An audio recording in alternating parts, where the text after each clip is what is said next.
Welcome back, everybody. It's been about a year since I've done my last video, and I plan on doing a separate video kind of talking about what the future of the channel is going to look like. But bottom line is I missed doing videos, I missed uploading content, I missed learning that skill set that was YouTube. And I think right now I plan on being back. I'm not entirely sure on to what degree. I feel like I'm a lot busier now than I was a year ago, so it's going to kind of be kind of up in the air on a lot of things. I'm going to tell you, especially starting out, my editing is probably not going to be on point. But I am going to focus on just bringing the best content I possibly can. I know there's a lot of really good Pokemon editors out there that do fantastic jobs with their videos. I don't think I'm ever going to get to the level that Celio's network is going to have, for example. But at the same time, too, like I said, I just want to put out some good content, have some fun, and then contribute to the retro community. Anyways, jumping into the video today, I want to talk about one of my favorite decks that I've been playing lately from the 2008 format, which is going to be Torterra. And something that's happened recently on TCG1, where a lot of the retro community plays, they started implementing rank ladders for certain formats, and one of the formats they implemented a rank ladder for was the 2008 format. And essentially it's just an ELO system where you play games throughout the month, and if you win, you go up in your ELO. If you lose, you go down in your ELO. So it creates a little bit, I don't want to say stress or pressure, because it's, I mean, they're retro formats, it's for fun, but it does create a little bit more of an incentive for winning and a little bit more sting for losing. And it's been a lot of fun. It's also brought out a lot of really good competitive retro players to play in some of these. And it's been awesome to see them with, you know, their own, a lot of them have much larger and I'm going to say even better channels than I have. So to get such a good group of people playing older formats and just having a good amount of fun and fleshing out formats has been awesome. Anyways, this is the list that I've used to take first. The last 2 months, the lists are going to be slightly different from April and May. This first one was what I used in April, and I just kind of want to walk you through the deck and talk about it a little bit. So essentially, Torterra was a deck in the 2008 format. It was designed by Colin Moll. It's kind of a secret deck for Nationals. He ended up placing in the top 4 in that tournament, but outside of that, it never really saw a whole lot of success. The biggest reason was, at the time, it really seemed to struggle with Cessation Crystal decks. Colin didn't play any Windstorms or anything like that. It didn't play a whole lot of draw supporters, so it really struggled as Cessation decks got more and more popular heading into Worlds. Now, to give a little bit of a breakdown of the deck, basically Torterra is just really big and it hits really hard, and that's going to be the simplest way to break the deck down. So we have 3 different Torterras we can use here. The first one is going to be the Diamond and Pearl Torterra. Body Slam, anytime you have a paralysis flip on a solid attack, it's usually not your go-to. 30 damage isn't a whole lot, but it is something nice to have. Leaf Storm hits for 60 and then heals 2 damage from each of your grass Pokemon. Now this is kind of the bread and butter attack for the Torterra because there's so much spreading in this format. Having that heal is just awesome. And to have something like, if you're playing against Empoleon, for example, they go dual splash in 2 different Torterras, they go 30-30, and then you heal it down to 10-10. And all of a sudden it goes from, oh, this is awesome, to, oh, that really didn't do a whole lot. And it's awesome to do that against decks like Empoleon, Ampharos variants. There's a couple of Flygon variants going around, which we'll cover in the future as well. But it's just a really solid healing attack in a format that doesn't really have a whole lot of great healing.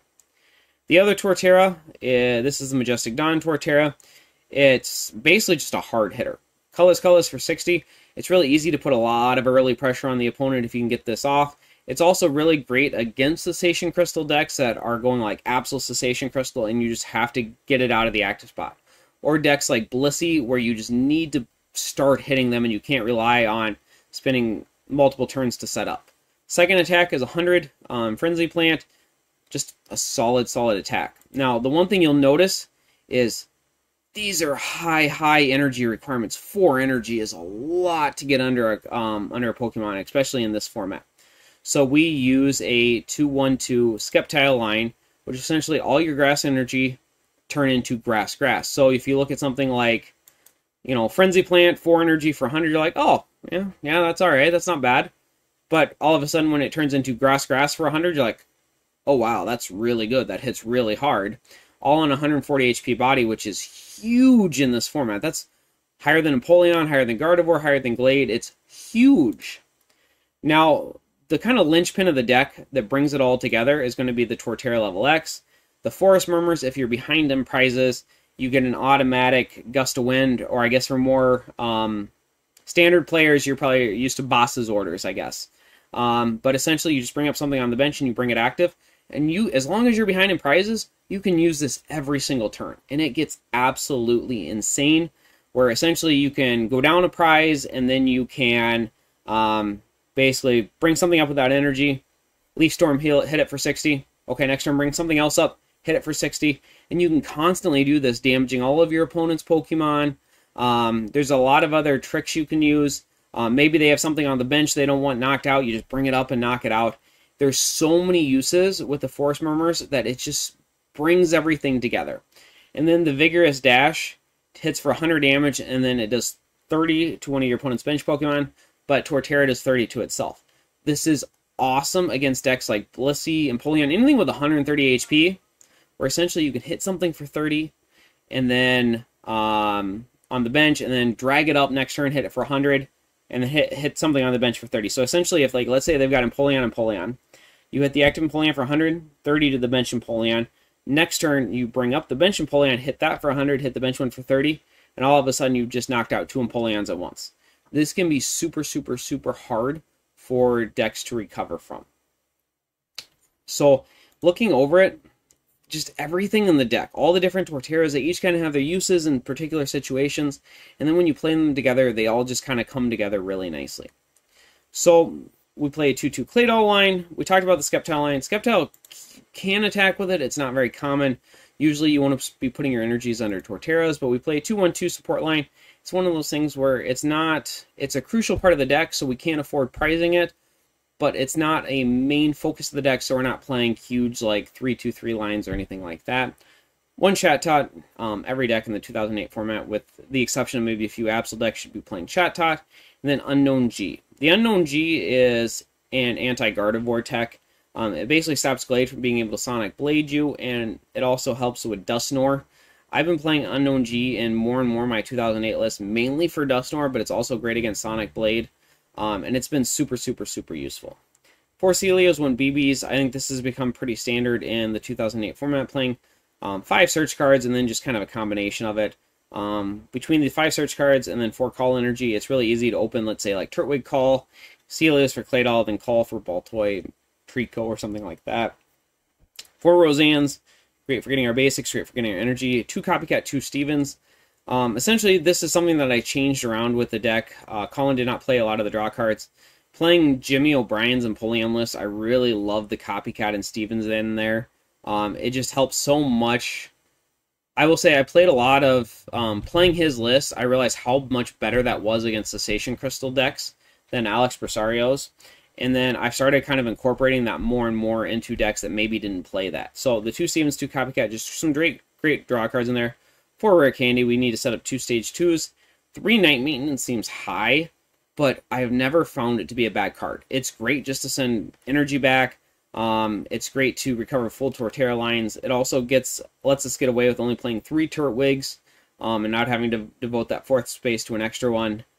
2 Warp Point, 2 Windstorms. So this one's interesting. There's a lot of plays you can do with it. With Warp Point, for example, like let's say you have a Torterra get hit, you can Warp Point it back to the bench, send up the Leaf Storm Torterra, and then start Leaf Storming, healing off the Torterra on the bench, and then you can kind of trade them back and forth. That's one great play. The other great play is against decks like Blissey or any Cessation Crystal decks. It just gets you out of the Cessation Crystal for turn, lets you Warp Point. Then if they do decide to play 2 Cessation Crystals down at once, then Windstorm hitting 2 Cessation Crystals is usually enough to win that game. 2 Windstorm, 2 Beach. Now, this is something you did not see a lot in 2008, but I've been playing it more and more in a lot of my lists. There's decks that want to take advantage of Crystal Beach, but absolutely hate Cessation Crystal. You see it with Torterra. Like I said, the Flygon EX deck we'll talk about in the future also likes that sort of thing. So essentially what I do is I play 2 Windstorms, 2 Beach. Now, Beaches, you're not going to trade Beaches with decks like Gardevoir. They're going to play 4 stadium counters. You're just never going to win out on the beach thing, especially if you're not playing Cessation Crystal and you're not able to lock a Claydol or anything like that. So what we do is we just play 2 beach, and it basically just shuts down decks that don't play heavy counters, like Empoleon, for example. 4 Call Energy, 2 Hole in GL, and then 8 Grass Energies. Essentially, the Hole in GL was to stop the Muck. Muck has gotten a little bit more popular, especially in Gardevoir, and it's very, very hard for... Muck's just annoying, to be honest with you. Muck's just annoying, and then partner it with the strength of Gardevoir, it can be a really, really big issue. So this was the list that I took, I got first with in April. Now, I will say, even with all these Gardevoir techs, the matchup still felt really hard. And recently I posted my most up-to-date Gardevoir list, and I've seen a handful of people playing it, but essentially it plays Muck and Dusknoir. If you haven't already seen it, check out our Twitter page at the Lost Zone on Twitter. But essentially, the deck, Torterra, I feel, can beat Muck, or it can beat Gardevoir with Dusknoir, but it has a really hard time beating both. And I just didn't find the counters to be super effective, and there's so many anti-Gardevoir decks in the format with Empoleon Bronzong, Ampharos Bronzong, that Gardevoir does struggle with. It's been a smaller portion of the meta, maybe like 10%. And I kind of feel like I just was willing to take a rough matchup against it and improve some of the other ones. So for May, this is what I ended up playing. It's essentially the same list, except we dropped the Unknown G and the 2 Hole in GL, and we just played the 9 Grass, 4 Call, and then 1 Plus Power, 1 Strength Charm. I'm going to tell you, you can... I didn't like the 2 Hole in GL. I do think you could go 8 Grass, 1 Hole in GL. It helps against decks like Toxicroak, of course, anything with Muck in it, the Gardevoir sort of thing. But it's not overly committing to it. And then the other one is the Plus Power Strength Charm. One of the hardest things I had to deal with is 130 HP Pokemon, and the format is just full of them.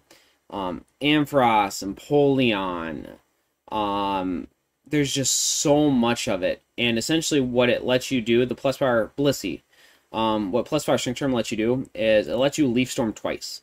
Instead of having to weave in a Frenzy Plant or a Vigorous Dash combination to try to get the knockout, you can just go Leaf Storm, Leaf Storm. Against decks like Empoleon, for example, this is super, super, super strong. Other than that, I think that kind of wraps the deck up. I want to try to keep these videos kind of short and sweet, so I'm going to go ahead and wrap it up there. If you got any comments, put it down in the comment section, or any questions or anything, put it down in the comment section. If you haven't already, please like and subscribe to the channel, and then follow us on Twitter at The Lost Zone on Twitter. Awesome. Thank you. See you in the next video.